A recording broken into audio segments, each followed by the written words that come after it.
श्रोते हो, आता आपण ऐकणार आहात ठाणे आणि पालघर जिल्ह्याचं वार्तापत्र. भिवंडीतल्या मराडेपाडा इथल्या छत्रपती शिवाजी महाराज मंदिराचं मुख्यमंत्री देवेंद्र फडणवीस यांच्या हस्ते लोकार्पण. ठाण्यात तालुका सुविधा समिती योजनेअंतर्गत ग्रामस्थांच्या तक्रारींचं निवारण. हिंदू नववर्ष आणि गुढीपाडव्यानिमित्त ठाणे जिल्ह्यात भव्य शोभायात्रांचं आयोजन. आणि पालघर जिल्ह्याने पटकावले 2 महत्त्वाचे पुरस्कार. या होत्या गेल्या महिन्याभरातल्या ठाणे आणि पालघर जिल्ह्यातल्या ठळक घडामोडी. या आणि इतर घडामोडींविषयी सविस्तर माहिती देत आहेत आमचे ठाणे आणि पालघर जिल्ह्याचे प्रतिनिधी जितेंद्र कालेकर आणि नीतू चौरे. देव, देश आणि धर्मासाठी ज्या राजानं आपले संपूर्ण आयुष्य खर्ची पाडले, सर्वांसाठी दैवत असलेल्या छत्रपती शिवरायांचे मंदिर होणे ही अतिशय अभिमानाची बाब असून सर्वांसाठी प्रेरणादायी आहे.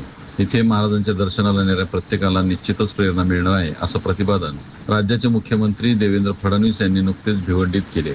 भिवंडी तालुक्यातील शिवक्षेत्र मराडेपाडा येथील छत्रपती शिवाजी महाराज मंदिर अर्थात शक्तीपीठ लोकार्पण मुख्यमंत्री फडणवीस यांच्या हस्ते पार पडले.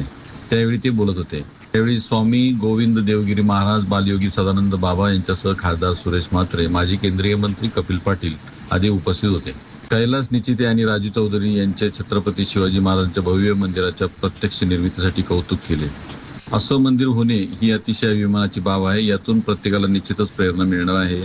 छत्रपती शिवाजी महाराजांच्या या शक्तीपीठाला तीर्थस्थळाचा दर्जा देण्यात येईल, असंही मुख्यमंत्री यावेळी म्हणाले.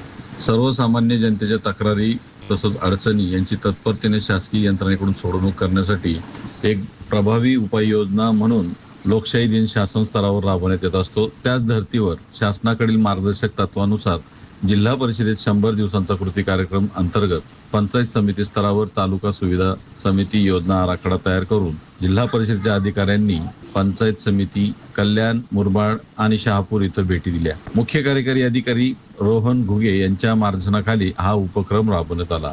उपमुख्य कार्यकारी अधिकारी अविनाश फडतरे यांनी ग्रामस्थांच्या तक्रारी आणि अडचणींचं निराकरण केलं.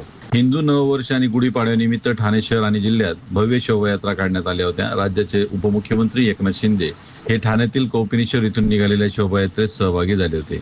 डोंबिवली, कल्याण आणि शहापूर भागातही अशाच शोभायात्रांचं आयोजन केलं होतं. आकाशवाणी ठाणे जिल्हा वार्तापत्रासाठी जितेंद्र कालेकर, ठाणे. अनुसूचित जाती, अनुसूचित जनजाती आणि वंचित दुर्बल घटकांतील व्यक्तींच्या सर्वांगीण विकासाचं ध्येय साध्य करण्यासाठी राज्य शासनाकडून राबवण्यात येणाऱ्या विविध कल्याणकारी योजनांची माहिती सर्वसामान्य जनतेला व्हावी, तसंच जनतेमध्ये जनजागृती निर्माण व्हावी या उद्देशाने भारतरत्न डॉक्टर बाबासाहेब आंबेडकर यांच्या जयंतीनिमित्त 8 एप्रिल ते 14 एप्रिल या कालावधीत पालघर जिल्ह्यात भारतरत्न डॉक्टर बाबासाहेब आंबेडकर सामाजिक समता सप्ताह कार्यक्रमाचं आयोजन करण्यात येणार आहे. या काळात भारतीय संविधानाबाबत लोकांमध्ये जनजागृती निर्माण व्हावी म्हणून जिल्हाभरात प्रत्येक शाळा महाविद्यालयांमध्ये संविधानाच्या उद्देशिकेचे वाचन, भारतरत्न डॉक्टर बाबासाहेब आंबेडकर यांच्या विचारावर आधारित वक्तृत्व स्पर्धा, निबंध स्पर्धा, लघुनाट्य स्पर्धा, प्रत्येक शाळा महाविद्यालयांमध्ये संविधान जागर, भारतीय संविधानाविषयी सर्वसाधारण माहिती देणे जसे की संविधान निर्मिती समिती, अनुच्छेद विशेषतः मूलभूत अधिकार आणि मूलभूत कर्तव्य याविषयी व्याख्यान आयोजित करणे, आरोग्य विभागाकडून रक्तदान शिबिर आयोजित करणं, सहाय्यक आयुक्त समाज कल्याण कार्यालयात महिला मेळावा आयोजित करणं. 14 एप्रिलला भारतरत्न डॉक्टर बाबासाहेब आंबेडकर यांच्या जयंती दिनी रॅलीचे आयोजन करणं आदी कार्यक्रमांचं आयोजन करण्यात येणार आहे. पालघर जिल्ह्याने 2 महत्त्वपूर्ण पुरस्कार पटकावत संपूर्ण राज्याचं लक्ष वेधलं आहे.